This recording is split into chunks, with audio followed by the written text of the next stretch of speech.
السلام علیکم ورحمۃ اللہ وبرکاتہ۔ جامعہ انواریہ حیدرآباد انڈیا اور باب العلم انواریہ ایجوکیشنل سوسائٹی کے زیر اہتمام تفسیر مظہری جلد 5 کا سلسلہ وار درس جاری ہے۔ برائے احسان ثواب مولوی سید محمد عبدالواسع حسینی بخاری چشتی المعروف امان اللہ نورانی و فاطمہ متالقدیر صدیقی و سیدہ تنظیم فاطمہ ارم حسینی و بغرض صحت عاجلہ و کاملہ و دراز عمر و حفاظت از جملہ آفات و بلیات سیدہ فرحت فاطمہ حسینی المعروف سعدیہ بخاری۔ سورہ یوسف کا سلسلہ وار درس جاری ہے۔ آج کی نشست کا آغاز آیت نمبر 19 سورہ یوسف سے ہوتا ہے۔ ارشاد ربانی ہے اعوذ باللہ من الشیطان الرجیم وجاءت سیارۃ فارسلوا واردہم فادلی دلوہ قال یا بشریٰ ھذا غلام واسروہ بضاعۃ واللہ علیم بما یعملون۔ اور تھوڑی دیر بعد ایک قافلہ آیا تو اہل قافلہ نے پانی لانے کے لیے اپنا آبکش پانی کے ذمہ دار کو بھیجا، پانی نکالنے کے ڈول کے ساتھ بھیجا۔ اس نے لٹکایا اپنا ڈول، وہ پکار اٹھا مجداباد یعنی خوشخبری ہو، کتنا من موہنا بچہ ہے، یعنی کتنا پیارا بچہ ہے۔ اور انہوں نے چھپا دیا اس متاع گراں بے بہا یعنی اس عزیز اور قیمتی سامان کو چھپا دیا سمجھتے ہوئے، اور اللہ تعالیٰ خوب جاننے والا ہے جو وہ کر رہے تھے۔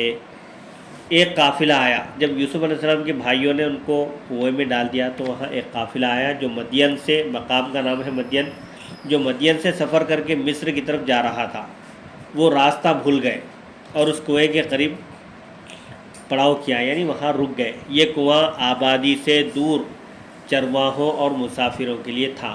اس کا پانی، اس کنویں کا پانی نمکین تھا، کھارا تھا، لیکن جب یوسف علیہ السلام کو اس میں ڈالا گیا تو آپ کے وجود باوجود، آپ کے مبارک وجود سے وہ پانی میٹھا ہو گیا، اس کنویں کا پانی شیریں میٹھا ہو گیا۔ جب قافلے والے وہاں اترے تو انہوں نے ایک شخص کو، قافلے میں سے ایک شخص کو پانی لانے کے لیے روانہ کیا، بھیجا، جو مدین کا باشندہ تھا اور اس کا نام مالک بن تھا۔ وارد اس شخص کو کہتے ہیں، فارسلوا واردہم، وارد اس شخص کو کہتے ہیں جو قافلے سے آگے پانی لینے کے لیے جاتا ہے۔ اور ادلا کا معنی ہے کنویں میں ڈول لٹکانا، ادلا یدلی کنویں میں ڈول چھوڑنا، اور دلیا یدلا کا معنی ہے ڈول کنویں سے باہر نکالنا۔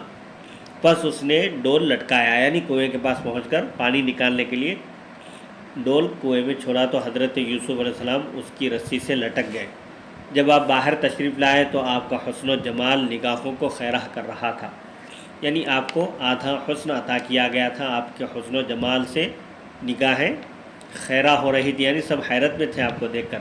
نبی کریم صلی اللہ علیہ وآلہ وسلم نے فرمایا حضرت یوسف علیہ السلام کو حسن کا جز عطا ہوا تھا، یعنی آدھا حسن ان کو عطا کیا گیا تھا۔ حوالے کے لیے دیکھیے مستدرک حاکم باب ذکر یوسف ابن یعقوب جلد 2 صفحہ 622، حدیث نمبر 4082۔ اس حدیث کو ابن ابی شیبہ، احمد، ابو یعلا اور حاکم نے حضرت انس سے روایت کیا ہے۔ امام بغوی فرماتے ہیں کہا جاتا ہے کہ آپ کو یہ حسن و جمال اپنی دادی سارہ سے ملا تھا۔ حضرت سارہ کو حسن کا سدس یعنی چھٹا حصہ ملا تھا۔ ابن اسحاق فرماتے ہیں حضرت یوسف اور آپ کی والدہ کا حسن 2 ثلث یعنی 2/3 تھا۔ جب مالک بن وعر نے ایسا من موہنا حسن و زیبائی کا مرقع بچہ دیکھا، یعنی حضرت یوسف علیہ السلام جو انتہائی حسین و جمیل تھے، ان کو دیکھا۔ حوالے کے لیے دیکھیے معالم التنزیل جلد 3 صفحہ 265۔ یا بشرا کو کوفیوں نے الف مقصورہ کے ساتھ فعلا کے وزن پر پڑھا ہے۔ قال یا بشرا ھذا غلام، اس موقع پر کیا کہا ان کو دیکھ کر کہ اے خوشخبری تو آ، یہ تیرے آنے کا وقت ہے، یہ کتنا پیارا لڑکا ہے یہ۔ الف مقصورہ کے ساتھ فعلا کے وزن پر پڑھا ہے کوفیوں نے۔ حمزہ اور کسائی نے امالہ کیا ہے، یا بشرا، یا اس کو امالہ کر کے پڑھا ہے، یا بشرا، یا را کے مجہول کے ساتھ، رائے مجہولہ کے ساتھ، اس نے بشارت کو پکارا، جس نے ڈول چھوڑا تھا اس نے خوشخبری کو ندا دی، آواز دی اپنے لیے یا اپنی قوم کے لیے، گویا یوں کہا اے بلند و ارفع خوشخبری تیرا یہی وقت ہے، یہ تیرے آنے کا وقت ہے، لہذا تو آ۔ بعض فرماتے ہیں بشرا اس کے ساتھی کا نام تھا، کنویں میں جس نے ڈول چھوڑا اس کے ساتھی کا نام بشرا تھا، اس نے اس کو پکارا تاکہ ان کے نکالنے پر مدد کرے، دونوں مل کر یوسف علیہ السلام کو کنویں سے باہر نکال سکے۔ باقی قرآن یا بشرا را کے بعد الف اور الف کے بعد یا متکلم مفتوحہ بالاضافہ کے ساتھ پڑھا ہے، یا بشرا یا ھذا غلام۔ ورش نے را کو بین بین اور باقی قرآن خالص فتحے کے ساتھ پڑھا ہے، یا بشرا، اور ورش نے را کے کو بین بین پڑھا ہے، یعنی یا بشرا ایک قرات ہے یا بشرا بشرے، ایک قرات میں ہے یا بشرایا۔ مجاہد اپنے والد سے روایت کرتے ہیں کہ کنواں رونے لگا تھا جب یوسف علیہ السلام کو اس سے نکالا گیا تھا۔ کنواں بھی آپ کے بابرکت وجود سے استفادہ کر رہا تھا، آپ کو جب کنویں سے باہر نکالا گیا تو وہ بھی آپ کی جدائی برداشت نہ کرا، رونے لگا۔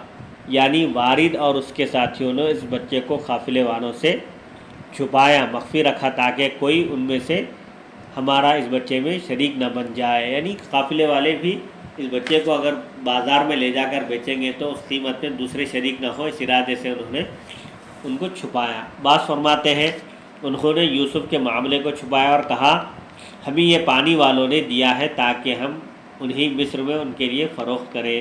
بعض علماء فرماتے ہیں ضمیر یوسف علیہ السلام کے بھائیوں کے لیے ہے، وَأَسَرُّوهُ بِضَاعَةٍ، اسرو میں ہم ضمیر یوسف علیہ السلام کے بھائیوں کی طرف جا رہی ہے۔ واقعہ اس طرح ہے کہ یہودا ہر روز کنویں میں 3 دن رہے آپ، یہودا ہر روز آپ کے پاس کھانا لاتا تھا، اسی دن وہ پہنچا تو یوسف علیہ السلام کو کنویں میں نہ پایا، واپس جا کر اپنے بھائیوں کو خبر دی تو وہ ان کی تلاش میں نکل پڑے، تو انہوں نے مالک بن معر اور ان کے ساتھیوں کا پڑاؤ دیکھا، وہاں دیکھا کہ قافلہ پڑاؤ ڈالا ہے، وہ ان کے پاس آئے، یوسف علیہ السلام ان کے پاس تھے، انہوں نے یوسف علیہ السلام کے معاملے کی حقیقت کو چھپایا اور کہا یہ ہمارا بھاگا ہوا غلام ہے، اور کہا جاتا ہے کہ جب وہ یہ جھوٹ بول رہے تھے تو ساتھ یوسف علیہ السلام کو بھی دھمکی دی کہ حقیقت بیان نہ کرنا، خاموش رہنا۔ حضرت یوسف علیہ السلام قتل کے خوف سے ڈر سے خاموش رہے۔ بضاعہ کا کلمہ حال ہونے کی وجہ سے منصوب ہے، اور انہوں نے اس کو چھپایا ان کو اس حال میں کہ وہ پونجی ہے، وہ یعنی انہوں نے اس معاملے کی حقیقت پر پردہ ڈالا سامان تجارت بنانے کے لیے، یوسف علیہ السلام کو مصر کے بازار میں بیچ کر یا قافلے والوں کو بیچ کر کچھ پیسے کمانے کے لیے انہوں نے حقیقت قافلے والوں سے چھپائی۔ یہ بضع سے مشتق ہے، وہ مال جو تجارت کی خاطر بضاعت کارانہ طور پر خوش دلی سے دیا جاتا ہے، اس میں فروخت کرنے والوں کو کچھ حصہ نہیں ملتا، اور اللہ تعالیٰ ان کے اسرار کو خوب جانتا ہے، اس میں سے کوئی راز مخفی نہیں ہے۔ یا جو کچھ بھائیوں نے یوسف علیہ السلام اور اپنے والد یعقوب علیہ السلام سے کھیل کھیلا ہے، اللہ تعالیٰ اس سے باخبر ہے، واقف ہے۔ یہ تھی آیت نمبر 20 کی تفسیر۔ آیت نمبر 19 کی تفسیر تھی۔ آیت نمبر 20 سورہ یوسف ارشاد ربانی ہے، اعوذ باللہ من الشیطان الرجیم وَشَرَوْهُ بِثَمَنٍ بَخْسٍ دَرَاهِمَ مَعْدُودَةٍ وَكَانُوا فِيهِ مِنَ الزَّاهِدِينَ، اور انہوں نے بیچ ڈالا یوسف کو حقیر سی قیمت پر چند درہموں کے عوض بدلے، اور وہ پہلے ہی ان میں کوئی دلچسپی نہیں رکھتے تھے، یعنی انہوں نے یہ کہنے کے بعد کہ یہ ہمارا بھاگا ہوا غلام ہے انہیں فروخت کر دیا، یعنی یوسف علیہ السلام کو قافلہ والوں کے ہاتھ بیچ دیا۔ بعض فرماتے ہیں شرع بمعنی اشترا ہے، وہ شروہ شرع یشری خریدنا بیچنا دونوں معنی آتے ہیں، یہاں پر شروہ باعوہ کے معنی میں ہے، یعنی اس آبکش اور اس کے ساتھیوں نے یوسف علیہ السلام کو ان کے بھائیوں سے خرید لیا، کچھ درہم دے کر انہوں نے معمولی رقم دے کر خرید لی۔ بثمن بخش کے متعلق ضحاک، مقاتل اور سدی فرماتے ہیں اس سے مراد حرام قیمت ہے، کیونکہ آزاد کی قیمت حرام ہے، آزاد کو بیچا نہیں جا سکتا، غلام کو بیچا جا سکتا ہے۔ حرام کو بخش اس لیے کہا جاتا ہے کہ اس میں برکت نہیں ہوتی۔ حضرت ابن عباس اور حضرت ابن مسعود سے مروی ہے کہ بخش سے مراد کھوٹے سکے ہیں، نہ چلنے والے سکے ہیں۔ اکرمہ اور شعبی فرماتے ہیں بخش سے مراد قلیل مراد ہے، یعنی بہت کم درہم قیمت کے بدلے انہوں نے یوسف کا سودا کیا۔ حوالے کے لیے دیکھیے معارف التنزیل جلد 3 صفحہ 266۔ دراہم یہ ترکیب نحوی کے اعتبار سے ثمن سے بدل ہے، ثمن کے بدلے انہوں نے ان کو خرید لیا، قافلے والوں نے ان کو قیمت دے کر خرید لیا۔ قیمت کیا تھی؟ وہ چند گنے چنے درہم تھے۔ معدودہ سے مراد قلیل ہے، گنے چنے درہم، کیونکہ جو اوقیہ تک پہنچتا اسے وزن کرتے تھے۔ ایک اوقیہ چاندی کا جو ہوتا تھا، اگر اوقیہ کی مقدار تک اگر پہنچتا تو عرب اس کو وزن کرتے تھے، تولتے تھے، اور اس سے کم کو صرف شمار کرتے تھے، گنتی میں رکھتے تھے۔ حضرت ابن عباس، حضرت ابن مسعود اور قتادہ فرماتے ہیں وہ 20 درہم تھے۔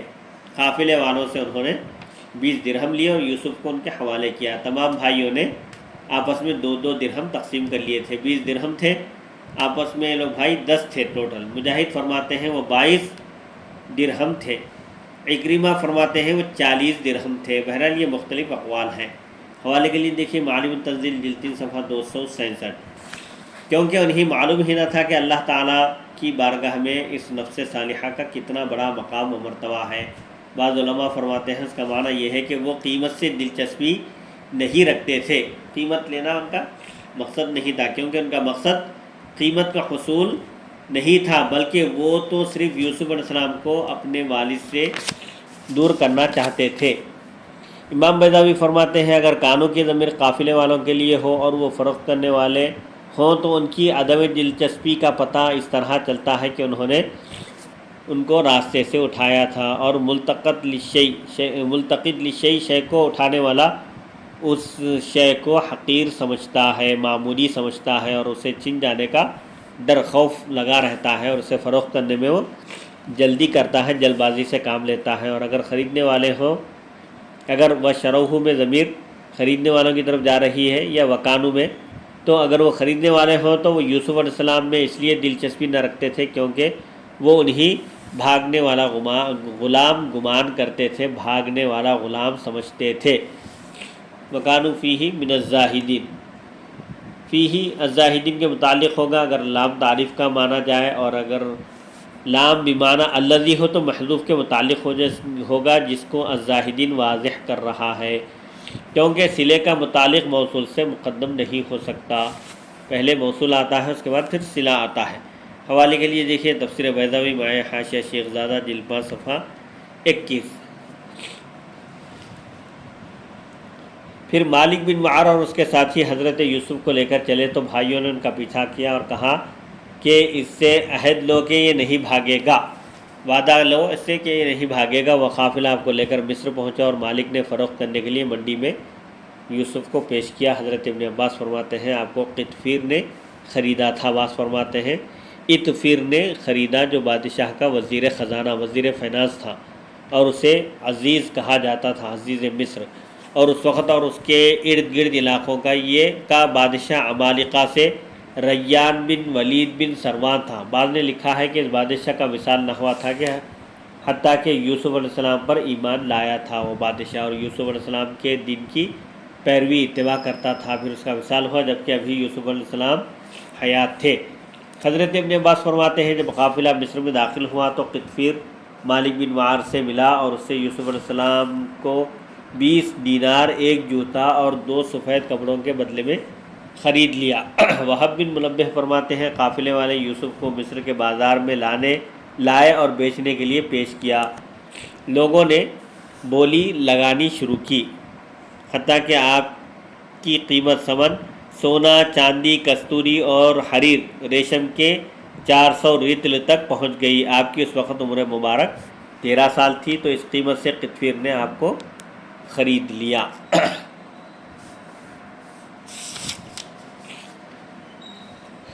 سورہ ہود آیت نمبر 21 ارشاد ربانی ہے اعوذ باللہ من الشیطان الرجیم وقال الذی اشتراہ من مصر لامرأتہ اکرمی مثواہ عسى ان ينفعنا ونتخذہ ولدا وكذلك مكنا ليوسف في الارض ولنعلمه من تأویل الاحادیث واللہ غالب علی امرہ ولکن اکثر الناس لا يعلمون۔ اور کہا اس شخص نے جس نے یوسف کو خریدا تھا اہل مصر میں سے، اس نے اپنی بیوی سے کہا عزت و اکرام سے انہیں ٹھہراؤ، ممکن ہے یقین ہے یہ ہمیں نفع پہنچائے یا بنا لے ہم انہیں اپنا فرزند۔ یوں اپنی حکمت کاملہ سے ہم نے قرار بخشا یوسف کو مصر کی سرزمین پر، اور تاکہ ہم سکھا دیں انہیں خوابوں کی تعبیر۔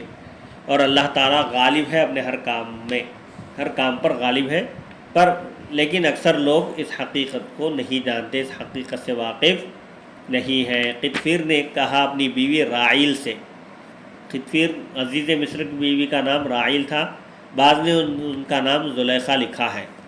مسوا کا لغوی معنی ٹھہرنے کی جگہ ہے، سوا یسوی قیام کرنا، ٹھہرنا، اور یہاں مراد مرتبہ و مقام ہے۔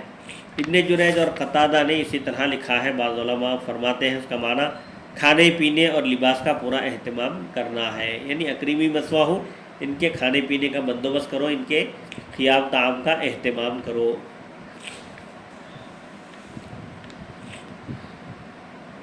ہو سکتا ہے ہم اگر بیچنا چاہیں تو نفع کے ساتھ بیچیں۔ ان کو آگے چل کر عزیز مصر نے اپنی بیوی سے کہا، ممکن ہے، یقین ہے، عسا امید کے لیے آتا ہے، اور اللہ کے کلام میں یہاں یقین کو بتاتا ہے۔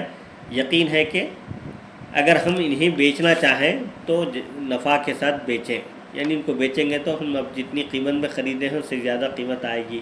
یہ معنی ہو سکتا ہے کہ ہماری زمینوں اور اموال وغیرہ کی دیکھ بھال کے لیے ہماری کفایت کرے، اور ہمارے مفاد و مصالح کا اس کے ذریعے ظہور ہو، یعنی وہ آگے چل کر ہمارے کام آئیں گے، کھیتی باڑی وغیرہ سنبھالیں گے، گھر بار دیکھیں گے، دیکھ بھال کریں گے، اور روزگار وغیرہ سے وابستہ ہو کر ان کو فائدہ پہنچائیں گے۔ قطفیر بے اولاد تھا، عزیز مصر کی کوئی اولاد نہ تھی، تو اس نے کہا ہو سکتا ہے ہم انہیں اپنا متبنہ بنا لیں، بیٹا اولاد نہیں ہے تو ان کو ہم ایڈاپٹ کر لیں گے جب اس سے عقل و دانش اور فہم و فراست کے آثار ظاہر ہوں۔ ابھی تو یہ بچے ہیں، جب بڑے ہو جائیں گے، بالغ ہو جائیں گے، اور عقل و دانش مندی اور فہم و فراست کی جب نشانیاں نمایاں ہوں گے تو ہم ان کو اپنا متبنہ بنا لیں گے، منہ بلا بیٹا بنا لیں گے۔ جس طرح ہم نے قتل سے انہیں بچایا، اللہ تعالیٰ فرماتا ہے جس طرح ہم نے یوسف کو قتل سے بچایا اور کنویں سے باہر نکالا، اور ان کے لیے عزیز مصر کے دل میں محبت کے جذبات ڈال دیے، اسی طرح ہم نے یوسف علیہ السلام کو مصر کی سرزمین پر وزیر خزانہ بنا دیا۔ اس کا عطف مضمر کلام پر ہے۔ نمبر 5، تقدیر عبارت اس طرح ہے، پوشیدہ عبارت، لیحکم، ہم نے ان کو مصر کی سرزمین پر ہم نے ان کو اقتدار عطا کیا، کیوں؟ لیحکم بالعدل، تاکہ وہ انصاف کے ساتھ فیصلہ کریں، وَلِنُعَلِّمَهُ، یعنی اسے نجات دینے، اور یہ اعلیٰ مرتبہ بخشنے کا مقصود یہ تھا، یوسف علیہ السلام کو نجات دینے اور یہ اعلیٰ مرتبہ بخشنے کا مقصد یہ تھا کہ وہ عدل و انصاف قائم کریں، لوگوں کی فلاحی امور کی تدبیر کریں، لوگوں کو اللہ کی کتاب کے معانی اور احکام سکھائیں، اور ان احکام کا ان الفاظ کا نفاذ بھی عمل میں لائے، یا یہ معنی کہ ہم انہیں سکھائیں گے آنے والے حادثات پر دلالت کرنے والے خوابوں کی تعبیر، تاکہ ان کے لیے تیاری کی جائے اور ان حادثات کے واقع ہونے سے پہلے ان کی تدبیر کر لی جائے۔ بعض علماء فرماتے ہیں واو زائدہ ہے، وَلِنُعَلِّمَهُ میں، ہم نے ان کو مصر کی سرزمین پر اقتدار عطا کیا تاکہ ہم ان کو خوابوں کی تعبیر سکھائیں۔ واو کو بعض علماء نے زائد مانا ہے۔ ضمیر کا مرجع اس میں جلالہ ہے، واللہ غالب علی امرہ ولکن اکثر الناس لا یعلمون، ضمیر کا مرجع اس میں جلالہ ہے، یعنی جو چاہتا ہے وہی کرتا ہے، اور اس کے امر کو کوئی چیز نہیں روک سکتی ہے۔ اللہ تعالیٰ کے ارادے کو دنیا کی کوئی طاقت نہیں روک سکتی، اور اس کی چاہت میں کوئی اس کی مخالفت نہیں کر سکتا، وہ جو چاہتا ہے وہی ہو کر رہتا ہے۔ بعض علماء فرماتے ہیں ہو ضمیر کا مرجع یوسف علیہ السلام ہے، وَلِنُعَلِّمَهُ، اور تاکہ ہم ان کو سکھائیں، کس کو؟ یوسف کو،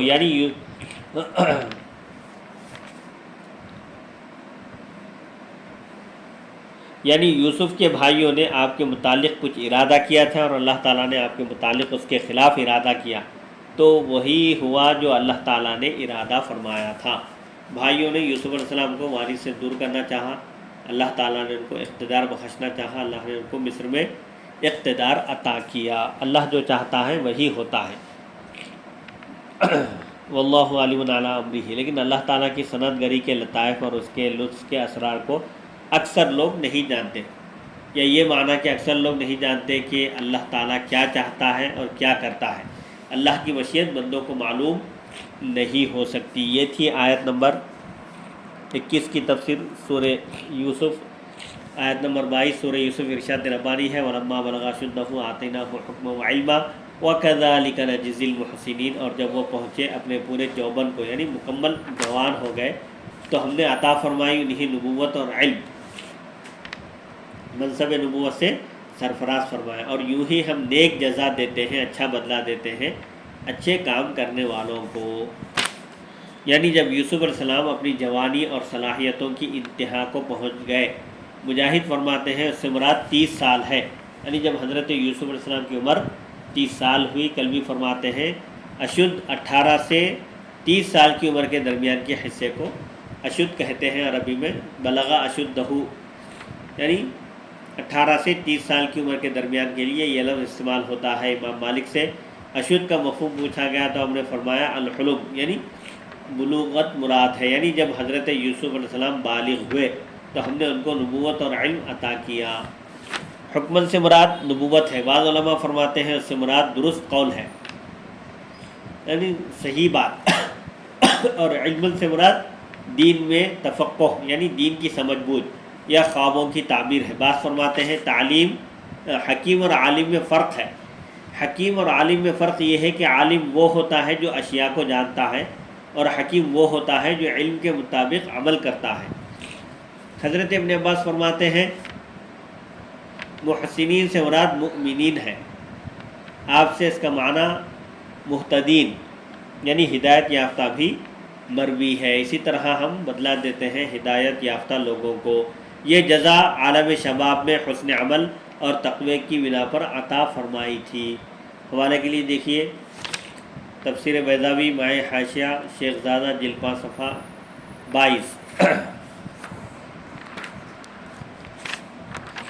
انشاءاللہ اگلی نشست میں آیت نمبر 23 سورہ یوسف کی اس آیت پر روشنی ڈالی جائے گی۔ وصلی اللہ تعالی علی خیر خلقہ سیدنا محمد و آلہ و صحبہ۔